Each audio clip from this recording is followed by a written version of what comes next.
All right, guys, it's Shalom with the Paradox Gaming Network, and I'm that Energizer Bunny, man. I am still going, trying to close up things now after the 7 March Discord question and answer session and the 8 March live stream. This is your recaps from those. This is really the post-letter info. So where are we at now that we're about 24 hours removed from the creative director's letter dropping? First of all, I want to just remind people that the letter came out on 7 March at about 16:30 Pacific time. And then Steven did an unscheduled question and answer on the Discord. And then the stream was today, 8 March at 11 a.m. PST. Now, I do want to tell you guys that in my opinion, the Discord Q&A was a mistake. The reason why I say it was a mistake isn't because I don't want to see Steven in the Discord. I definitely want him in there. I want him answering questions. I want him engaging with the community. But what I don't want to see is that when the day you release your creative director's letter, you overshadowed your letter with the question and answer. The letter was already pretty weak and nobody knew why it was weak. And the question and answer session really made it look worse. So after I saw the Discord Q&A and I saw the letter yesterday, I'd really planned on doing this video in a particular way. But the truth of the matter is, with that said, you never get so far down a course of action that you can't reverse. Today's stream was the best one to date. Now, I know not everyone's going to agree with that. They didn't show great stuff. They didn't reveal a lot of stuff. But what they did was they really shored up the letter. And I think that for Intrepid, today's live stream is going to be a learning experience. The last 24 hours, they've kind of seen how their community is going to react. And I don't want to take anything away from the live stream. So I've actually changed how I'm going to do the presentation today. Instead of me splicing in a bunch of clips together, talking about them, critiquing them, I'm just going to do a couple of more minutes here. And then what I'm going to do is I'm going to do a montage of the best clips so that you don't have to watch through like over an hour of Twitch clips. You can really see the relevant parts. But now, what do I consider relevant? I'm going to tell you guys right now, during my critique of the letter, I was brutal. I really would recommend right now, if you haven't seen my critique of the letter, I suggest you stop and go click on the card that's up there in that corner. Watch the critique video first, because it really breaks down the letter in a lot of the problems the community has. It was ugly feedback, but a lot of the things I asked had to be asked. And you guys know I represent the 4,000 YouTube followers that I have. And I'm going to be honest, it got the attention. This is Margaret Crone. She is the community marketing lead. And she says, and yeah, I watched your video last night. You know what? That's great. I'm absolutely ecstatic that the video got to the community marketing lead the same day that I did it. And really the highlights from that video was we learned stuff. Okay, but what did you learn? Construction issues on the new studio outside our control. And I'm just using this one because you said, okay, but what were those issues? There were a lot of things throughout the entire letter that you said, and we learned, but you didn't share. And we had, but you didn't share. After my video, I left my video with 2 lingering questions. Number 1 was, why not announce a delay to the MMORPG directly in the letter? And then why not get that before 2020 off the slate completely? You already delayed Alpha 1, so just get rid of 2020 altogether.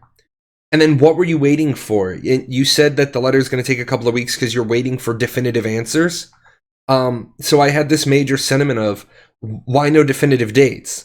It kind of made me think that you were going to remap out your roadmap. And I'm going to be completely honest, last night you saw in that video, I was a little torqued off about their answers. After today's live stream, I think the live stream accomplished the goal of re-inspiring confidence. I do want to say the home runs that they hit, absolutely. They talk about the hiring goals conversation. That's going to be in the montage. The construction issues, they did go into it. They talked about the news about the 2 sites. I'm going to be honest. I follow Ashes pretty stringently. I had no idea that there were 2 different potential new studios. I only ever knew about the one. What they learned, this section was amazing. They actually go into really good detail about what they learned, and I think some of that, not all of it, but some of that should have been in the letter. Also, the explanation of the content map execution. Margaret and I did talk about the content map today in Discord chat, and I said, all right, hey, you got big shoes to fill. We've been promised content before, and we didn't get it. And, you know, if you've got all these problems at the studio, how are you going to get developers to time to, you know, get you the goodies to share? And I'm going to be completely honest. Very few things impress me. I am a very hard person to impress. But this gave me confidence because she has a great strategy. The methodology that she's going to implement generates minimal additional workload, which is great for two reasons. It's really easy to get somebody to do something if it generates not a lot of extra work for them. But right now, with the stumbles, fumbles, and bumbles that they had, they can't afford anything that's going to be additional workload. They got to get the eyes back on the prize. So that's all there. Before I jump into the two things I want to do, I do want to pull one thing off the Discord question and answer. There's a lot of stuff in the Q&A that's like nice to know. There's niceties. I'll include a link in the description below. But, you know, the quality of the questions and answer session is based on the questions asked. If people ask bad questions or poor questions or stuff that we already have the answers to, then we just get rehashes of the same answers. The one thing that we did get, and a lot of people have asked me this, if the hybrid combat system doesn't work, what's going to happen? What will happen to Ashes of Creation if we don't have hybrid combat? And the game will switch to tab target. So all of my tab target friends out there, the people that got worried because we didn't actually know about action until we were already committed, it will switch to tab target if the combat system doesn't work. That does not mean at this moment they're thinking about going to a tab-only system. Don't read it that way. It is a what-if scenario. And then why'd they pick tab? And I've said this 100 times in the Discord. The other parts of the MMORPG are innovative enough to keep the players interested. You can have a game that has great systems and tab combat, and people will forgive the tab combat. But if you have a game with great systems and blah action combat, the game's going to die. So that's just how that is. All right, guys, so what I'm going to do here is I am going to splice in two videos. I'm going to splice in the really quick Siege video that they put. The reason why I'm doing that is I think it looks really good, and it should help you know that they are still producing stuff. Now, I do want to caveat this with it is done with the Unreal Engine capture software, so it's not from a player's perspective. So it is that inherent software in Unreal Engine 4. And then the other thing I'm going to do is I'm going to do that montage. So what it's going to be is it's just going to be a lot of talking points, one after another. I'll put some comments at the bottom of the lower third of the screen. I'll put some flags up on the screen about why I'm putting it and why it's relevant or what from my video it addresses. So I hope you guys enjoy, and I'll see you at the end.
Right, that is true. You know, obviously we had some goals with regards to hiring, and we didn't hit those goals for 2018, but we are doubling down on our efforts to recruit. We've brought on some headhunters for specific key positions that are going to assist us in getting the necessary talent to add to our already amazing talented team. Yeah, we're a very picky studio, so it's not for lack of effort. It's just in terms of who we want to bring in the door. We have a very specific culture, and sometimes it takes a little while to find the people that you're looking for. Yes, we actually began construction on the the new site that we'll be moving to. We did previously have actually 2 other locations in the past that we had planned on moving to. Things kind of did not go the way we expected with those locations, and we had to readjust. But we have found the new location, and we will be moving soon, which will be great our because new home. we need lots of more seats. Yeah, and I think a lot of people were asking, and I don't know if you feel comfortable about talking about why we weren't able to get those offices. I think that was like a follow-up question that people were asking. Obviously, yeah, that's absolutely. Kind of so private to no, most no, people, it's so totally I don't know. fine. Okay. One of the locations that we had entered into discussions and we're finalizing the contracts for, actually the company that owned that spot sold their portfolio in the middle of our discussions, and the new owners decided that that was not going to be the course of action they wanted to take for that particular building. Yeah, they wanted to release the whole building and not just a section Right. of it, and we don't need a whole building. That'd be a lot. Oh no, that was the second one. Oh, Sorry. that was the second one? The Okay. first one was like gosh. a year ago. Yeah, that was a geez. while ago. Yeah, that was a while ago. The second, I don't know about that the one. I wasn't second here. location, we had actually. I decided that I wanted to build our building, right? Yeah. And not lease it. So I found a sublease for us to enter into in the interim between building that place, and it was a middle floor of this laboratory kind of. So it's 20,000 square feet. It was a beautiful area. Really nice. Really nice. Looked great. We went in there. We were literally 2 days away from signing the sublease for that for 3 years while we built and found a location we wanted to have long term. And their medical testing actually did not go so well.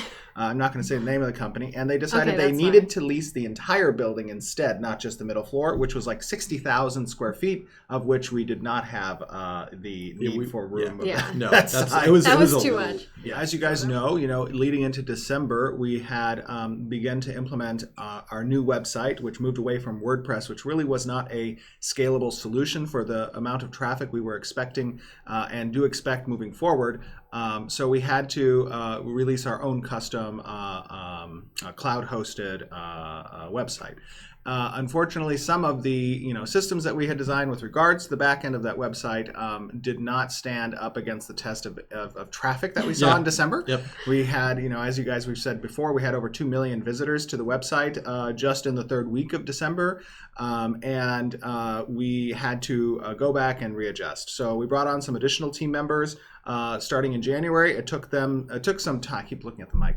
It took some time to catch the new web team up to speed on some of the tasks that they were working on. But I'm happy to announce that we are making very good progress on that. And, Can you go into, because I think a lot of what I heard a lot of questions about regarding that is, what does that mean exactly? What did we learn, and what was the infrastructure issues and things of that sort that we are now moving A lot of forward? it had to do with the population that we want to attain within a single zone or a single area in the MMORPG. Yeah, we want to be able to have massive battles in a small space. And as we've said, our minimum bar expectation is around 500 players on a single battlefield. Now, if we can go higher than that, which we believe we will be able to go higher than that, that'd be great. But we want to facilitate that type of battlefield dynamic with that many players. And that means that there's a lot of technology that goes into replicating each player to another player, to making sure that the server is able to handle the load of information that's coming in from, whether or not there's going to be hit scan or projectile-based mechanics that are present on the server that need to be processed,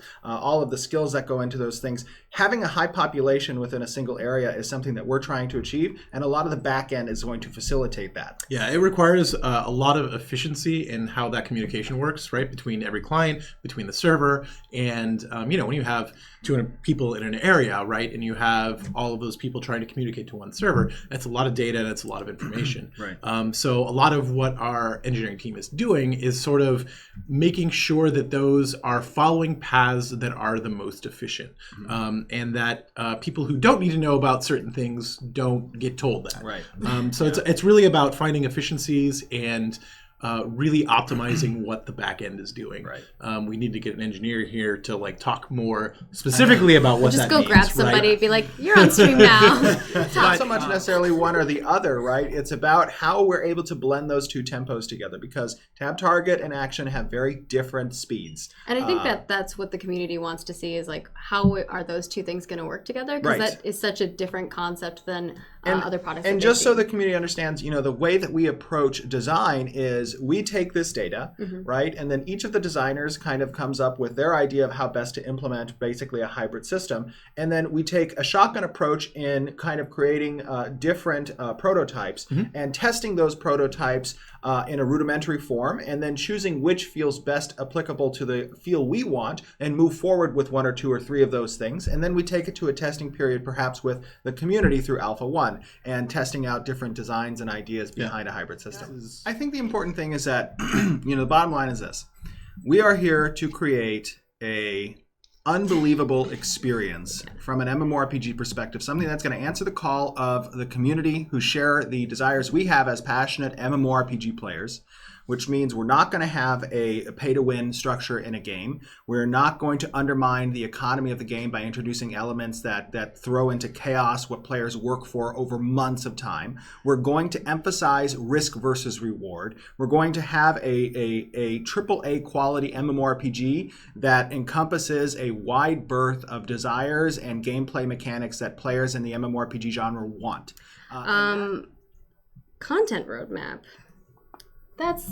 There's a lot. So I think that this is kind of like the main thing that you all have been asking for is, when can we see more stuff? I think that one of the things that I am working heavily on with our producers who have been working really closely with all of our leads and all of our developers is coming up with a plan that kind of works along with their pipeline so that I'm not like taking someone's time from their work that they're currently working on, because I don't want to stop them and you don't want me to stop them from doing what they're doing, but we also want content, right? So we're adding some of these things into their pipeline. So when someone finishes a thing, they send me an asset, or whenever they're doing something, they're recording it so that we can utilize that in video footage. So it's not taking away from their time, but it's still giving me the things that I need in order to make stuff for you guys.